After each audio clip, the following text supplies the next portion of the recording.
Hello बच्चों, आज के इस ऑर्गेनिक केमिस्ट्री की क्लास में हम स्टार्ट करने वाले हैं ऑर्गेनिक केमिस्ट्री के एक बहुत ही इम्पॉर्टेंट और काफ़ी इजी चैप्टर जीओसी को। और आज होगा अपना जीओसी का लेक्चर नंबर 1। बच्चों देखो, जीओसी और अपने ऑर्गेनिक केमिस्ट्री में दो चैप्टर्स ऐसे हैं जो ऑर्गेनिक केमिस्ट्री की पूरी ऑर्गेनिक की का बैकबोन है ना। एक first one is GOC and second one is reaction mechanism. ये दो चैप्टर्स हमें किसी भी कीमत पर एनी हाउ हमें आने ही चाहिए, है ना। अगर आपको ऑर्गेनिक में अच्छा स्कोर करना है, अच्छे से समझना है, तो आपको ये दो चैप्टर्स बहुत ही अच्छे तरीके से आने ज़रूरी हैं। तो चलिए आज हम शुरू करते हैं। आज होगा अपना जीओसी का लेक्चर नंबर 1 और आज के इस क्लास में हम लोग कवर करने वाले हैं बेसिक इंट्रोडक्शन अबाउट जीओसी। आज की क्लास में हम सीखेंगे कि जीओसी को हम कहाँ अप्लाई करेंगे, इसमें क्या क्या बातें हैं ये, ठीक है। तो चलिए शुरू करते हैं। हेडिंग डालेंगे जीओसी। देखो, ये समझने के पहले कि जीओसी हम अप्लाई कहाँ करेंगे, इसे हम कैसे यूज़ करेंगे, एक छोटी सी बात है उसको हम समझ लेते हैं। जैसे मान लो कोई भी एक रिएक्शन होती है, जब रिएक्शन के दो कंपोनेंट होते हैं, एक reactant and second is product. Reaction हमेशा रिएक्टेंट से प्रोडक्ट की तरफ चलती है ना।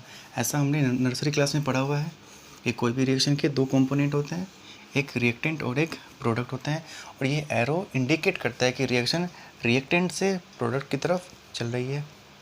देखो, एक्चुअल में क्या होता है, रिएक्टेंट और प्रोडक्ट के बीच भी कुछ ऐसे स्पीसीज, ऐसे कंपाउंड्स बनते हैं जो इन दोनों के बीच ही बनकर ख़त्म भी हो जाते हैं, ठीक है। जैसे जिसे हम बोलते हैं इंटरमीडिएट्स, मतलब रिएक्टेंट और प्रोडक्ट के बीच कुछ कंपाउंड्स बनते हैं जिसे हम बोलते हैं इंटरमीडिएट्स। इंटरमीडिएट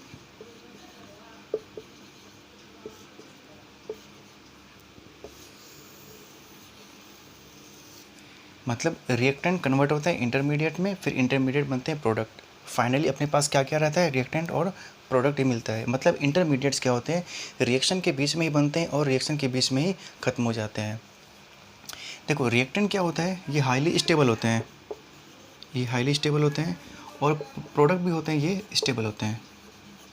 लेकिन जो इंटरमीडिएट्स होते हैं वो अनस्टेबल होते हैं। देखो, अनस्टेबल होने का कारण क्या है, जनरली इंटरमीडिएट्स पे हमेशा चार्ज होते हैं, चार्जेस होते हैं। क्या क्या हो सकते हैं चार्ज, ये कार्बोकेटाइन हो सकते हैं, ये कार्बोनाइन हो सकते हैं, कार्बोनाइन, या फिर फ्री रेडिकल्स हो सकते हैं, फ्री रेडिकल्स हो सकते हैं, है ना। ये चार्ज होने के कारण इंटरमीडिएट्स अनस्टेबल फील करते हैं, मतलब अनस्टेबल होते हैं, ठीक है। रिएक्टेंट पे कोई चार्ज नहीं होते हैं, प्रोडक्ट पे भी कोई चार्ज नहीं होते हैं, लेकिन इंटरमीडिएट्स में हमेशा कुछ ना कुछ चार्ज या फिर सिंगल फ्री इलेक्ट्रॉन्स ज़रूर होते हैं, जिसके कारण इंटरमीडिएट्स क्या होते हैं, अनस्टेबल होते हैं। अनस्टेबल होने के कारण ये बीच में बनकर ख़त्म हो जाते हैं, ठीक है। अब देखो, हम जो ये चैप्टर जीओसी पढ़ने वाले हैं, ये पूरा का पूरा इंटरमीडिएट्स को ही डील करता है। ये जो पूरा चैप्टर है ये इंटरमीडिएट्स पे ही एप्लीकेबल है, ना ये रिएक्टेंट पे एप्लीकेबल है, ना ही ये प्रोडक्ट पे। इस चैप्टर में जितने भी आगे हम कॉन्सेप्ट पढ़ने वाले हैं, बहुत सारे इफ़ेक्ट्स पढ़ेंगे, inductive effect, resonance, mesomeric effect और हाइपर कॉन्जुगेशन, ये सब के सब एप्लीकेबल किस में होंगे, इंटरमीडिएट्स में होंगे। देखो ऐसा क्यों है, बता दूँ अभी। देखो क्या होता है,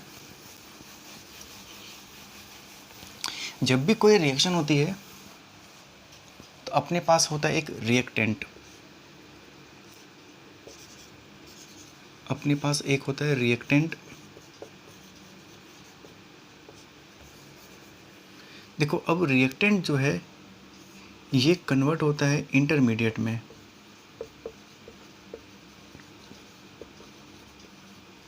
अब इंटरमीडिएट्स बहुत सारे बन सकते हैं, इंटरमीडिएट 1, इंटरमीडिएट 2, इंटरमीडिएट 3, इंटरमीडिएट 4, है ना। फिर यहाँ से कन्वर्ट होगा ये प्रोडक्ट में। समझना है इस चीज़ को, ये बहुत ही इंपॉर्टेंट है। एक रिएक्टेंट हमने एक लिया, मान लो एक रिएक्टेंट मैं ले रहा हूँ ए, ठीक है, इसकी रिएक्शन करवानी है हमें बी से। ये क्या होगा इस केस में, अपने पास में इंटरमीडिएट मान लो C1 C2 C3 C4, ये चार चार इंटरमीडिएट्स बन सकते हैं, हो सकता है तीन हो, दो हो, एक हो, लेकिन एक से ज़्यादा भी इंटरमीडिएट्स बन सकते हैं, ठीक है। उसके बाद ये इंटरमीडिएट्स कन्वर्ट होंगे प्रोडक्ट में। इतने इंटरमीडिएट्स जो बनते हैं, इनमें से जितने भी इंटरमीडिएट्स हैं सब पे कुछ ना कुछ चार्ज या फिर फ्री रेडिकल्स ज़रूर होंगे, ठीक है। अब देखो, इनमें से सपोज़ करो कि इस रिएक्शन में चार इंटरमीडिएट्स बने, तो इनमें से जो ज़्यादा स्टेबल होंगे वो प्रोडक्ट को फॉर्म करेंगे। सपोज़ करो अगर मैं बोलूँ C2 इज़ मोर स्टेबल, तो प्रोडक्ट का फॉर्मेशन कौन करेगा? C2 करेगा। समझो इस चीज़ को, C2 क्या है? मोर स्टेबल है, मतलब ये ज़्यादा स्टेबल है तो ज़्यादा टाइम तक ये रह सकता है, और जो ज़्यादा टाइम तक रहेगा वही प्रोडक्ट को फॉर्म करेगा। अब C1 C3 C4 कुछ टाइम के लिए बने और बीच में ख़त्म हो गए जल्दी से, तो लास्ट टाइम तक कौन रहा? C2 रहा। ये C2 क्या करेगा? प्रोडक्ट का फॉर्मेशन करेगा, है ना। तो इंटरमीडिएट्स हमेशा एक से ज़्यादा बनते हैं या फिर बन सकते हैं, उनमें से जो ज़्यादा स्टेबल होते हैं वही प्रोडक्ट का फॉर्मेशन करते हैं। अब देखो, अब अपने पास क्वेश्चंस ऐसे हो सकते हैं, किसी भी रिएक्शन में 4-5 इंटरमीडिएट्स अगर दे दिए जाएँ और आपसे पूछा जाए कि बताओ इनमें से ज़्यादा स्टेबल कौन है, तो हमें वहाँ पे जीओसी को अप्लाई करना होगा, है ना। जितने इफ़ेक्ट्स आगे चलकर हम पढ़ेंगे उनको हम यहाँ पे अप्लाई करेंगे और उनकी मदद से आइडेंटिफाई करेंगे कि कौन से इंटरमीडिएट्स ज़्यादा स्टेबल हैं, ठीक है। अब और भी क्वेश्चंस बन सकते हैं कि बताओ इनमें से ज़्यादा एसिडिक कौन है, ज़्यादा बेसिक कौन है, ज़्यादा स्टेबल कौन है। इस तरह के काफ़ी सवाल बन सकते हैं, और उन सवाल के जवाब तभी मिलेंगे जब इस चैप्टर को हम अच्छे से कवर करेंगे। तो चलिए हम लोग शुरू करते हैं। जीओसी,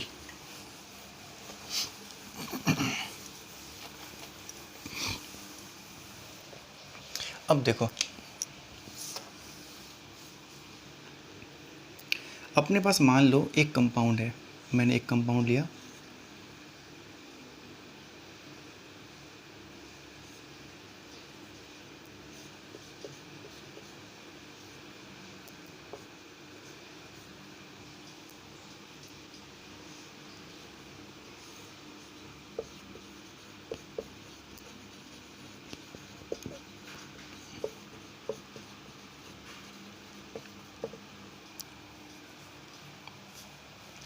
मैंने भी बताया इंटरमीडिएट्स क्या क्या हो सकते हैं। कार्बोकेटाइन हो सकते हैं, कार्बोनाइन हो सकते हैं, फ्री रेडिकल्स हो सकते हैं, ठीक है। अब कार्बोकेटाइन बनेंगे ये हमें कैसे पता होगा, या कार्बोनाइन या फ्री रेडिकल्स इंटरमीडिएट्स कौन से बनेंगे, ये टोटली डिपेंड करता है कि C और X की वो जो बॉन्ड है वो ब्रेक किस तरीके से हो रही है। मतलब C और X की बॉन्ड जो है वो जैसे ब्रेक होगी उसके अकॉर्डिंग ही इंटरमीडिएट का फॉर्मेशन होगा, ठीक है।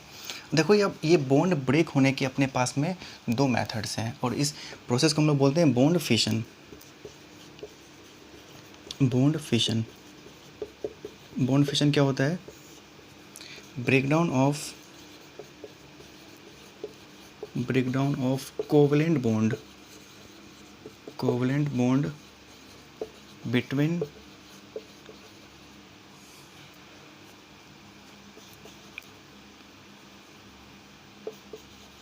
टू एटम्स, दो एटम्स के बीच जो बॉन्ड ब्रेक हुआ है उसे हम बोलते हैं बॉन्ड फिशन। अपने पास में देखो बॉन्ड फिशन होने के दो तरीके हैं। There are two types of bond fission. कौन से होते हैं? First one is homolytic bond fission,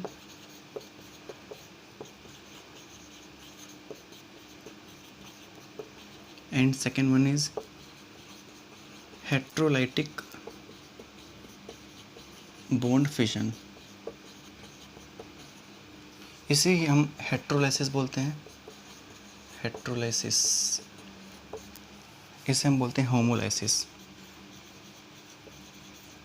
homolysis एक है होमोलाइटिक बॉन्ड फिशन, एक है हेट्रोलाइटिक बॉन्ड फिशन। देखो होमोलाइटिक बॉन्ड फिशन में क्या होता है, समझो इस चीज़ को। मान लो कार्बन या हाइड्रोजन लगे हैं और यहाँ एक्स है, कोई भी एक एटम। इन दोनों के बीच जो बॉन्ड बनी है वो इलेक्ट्रॉन की शेयरिंग के कारण बना है ना। तो दोनों के बीच जो बॉन्ड बना है, मान लो दोनों के इलेक्ट्रॉन्स मैंने बीच में लगा दिए। ये वाला कार्बन का एटम है और ये एक्स का एटम है। तो अगर मान लो ऐसा हो कि जब भी ये बॉन्ड ब्रेक हो, मान लो बॉन्ड ब्रेक हुआ और दोनों ने अपने अपने इलेक्ट्रॉन्स वापस ले लिए, मतलब ये क्या हुआ, बॉन्ड ब्रेक होने के बाद एक्स वाला इलेक्ट्रॉन इसके पास आ गया और कार्बन वाला इलेक्ट्रॉन कार्बन के पास आ गया। तो इस बॉन्ड फिशन को, इस तरीके के बॉन्ड फिशन को हम लोग बोलते हैं होमोलाइटिक बॉन्ड फिशन। देखो होमोलाइटिक बॉन्ड फिशन जब भी होगा, यहाँ पे जिस एटम का जो ओरिजिनल कंट्रीब्यूशन था वो वापस वैसा ही हो गया। मतलब एक्स के पास में एक्स के इलेक्ट्रॉन आ गए और कार्बन के पास में कार्बन के इलेक्ट्रॉन आ गए। देखो यहाँ पे क्या हुआ, ये एक रेडिकल है और ये भी एक रेडिकल है। कार्बन के ऊपर पास एक फ्री इलेक्ट्रॉन और एक्स के पास फ्री इलेक्ट्रॉन, कोई चार्ज नहीं है। इसे हम बोलते हैं रेडिकल्स, फ्री रेडिकल्स, है ना। तो होमोलाइटिक बॉन्ड फिशन जब भी होगा, इसमें क्या होता है, हमेशा फ्री रेडिकल्स का फॉर्मेशन होता है। लिख देते हैं यहाँ पे, फ्री रेडिकल्स बनते हैं हमेशा।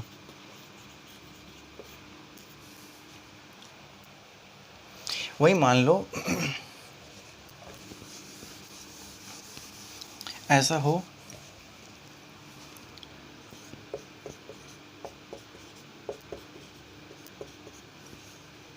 इसमें, अगर मैं बोलूँ if electronegativity of x greater than electronegativity of carbon, अगर मान लो एक्स की इलेक्ट्रोनेगेटिविटी कार्बन की इलेक्ट्रोनेगेटिविटी से ज़्यादा है, तो इस केस में क्या होगा, जो इलेक्ट्रॉन्स इन दोनों ने आपस में शेयर किए थे, तो ज़्यादा इलेक्ट्रोनेगेटिव एटम के पास दोनों इलेक्ट्रॉन चले जाएंगे, है ना। एक्स की इलेक्ट्रोनेगेटिविटी ज़्यादा है, तो क्या होगा, जब भी बॉन्ड ब्रेक होगा एक्स के पास में दोनों ही इलेक्ट्रॉन्स आ जाएंगे। एक्स्ट्रा इलेक्ट्रॉन आने के कारण क्या होगा, इस पर माइनस चार्ज सॉरी, कार्बन के इलेक्ट्रॉन जा चुके हैं एक्स के पास में, तो इस पर आएगा प्लस चार्ज, है ना। अब देखो यहाँ पे कार्बन के ऊपर जो चार्ज है उसके अकॉर्डिंग इसका नेमिंग होगा। कार्बन के पास क्या है, पॉजिटिव चार्ज, इसे हम क्या बोलेंगे, कार्बोकैटायन। कार्बोकैटायन मतलब हेट्रोलाइटिक बॉन्ड फिशन में क्या होता है, जो इलेक्ट्रॉन्स होते हैं वो ज़्यादा इलेक्ट्रोनेगेटिव एटम की तरफ दोनों इलेक्ट्रॉन चले जाते हैं। जो इलेक्ट्रॉन शेयर्ड थे दोनों के बीच, दोनों इलेक्ट्रॉन्स क्या हो गए, हाईली इलेक्ट्रोनेगेटिव एटम के पास चले गए। इस पे क्या, इसके कारण क्या होगा, चार्ज जनरेट होगा, है ना। और कार्बन पे अगर पॉजिटिव चार्ज आ गया तो कार्बोकैटायन। सेकेंड केस में मान लो if electronegativity of carbon greater than electronegativity of X, अगर कार्बन की इलेक्ट्रोनेगेटिविटी मान लो एक्स से ज़्यादा है, तो ये बॉन्ड ब्रेक होने के बाद जो इलेक्ट्रॉन्स हैं, बॉन्ड ब्रेक होने के बाद क्या होगा, जो ज़्यादा इलेक्ट्रोनेगेटिव है उसके पास दोनों आ जाएंगे। इलेक्ट्रोनेगेटिविटी कार्बन की ज़्यादा है तो दोनों इलेक्ट्रॉन्स आ गए इसके पास और इस पर क्या आ जाएगा, माइनस चार्ज। माइनस चार्ज क्यों आया, ये तो कार्बन का इलेक्ट्रॉन था, एक्स का इलेक्ट्रॉन इसके पास आ गया, तो जिस पे होते हैं माइनस चार्ज, तो इस कार्बन पे आ जाएगा माइनस चार्ज और एक्स पे प्लस चार्ज। देखो अब कार्बन पे माइनस चार्ज है तो इस कंपाउंड को हम क्या बोलेंगे, कार्बोनाइन। कार्बोनाइन। इस तरीके से जो रिएक्टेंट होते हैं, रिएक्टेंट के जो बॉन्ड ब्रेक होते हैं उसके अकॉर्डिंग इंटरमीडिएट्स बनते हैं। और इंटरमीडिएट्स अपने पास में 3 तरीके के हो सकते हैं, कौन से, फ्री रेडिकल्स, कार्बोकैटायन और कार्बोनाइन। ठीक है, थैंक यू।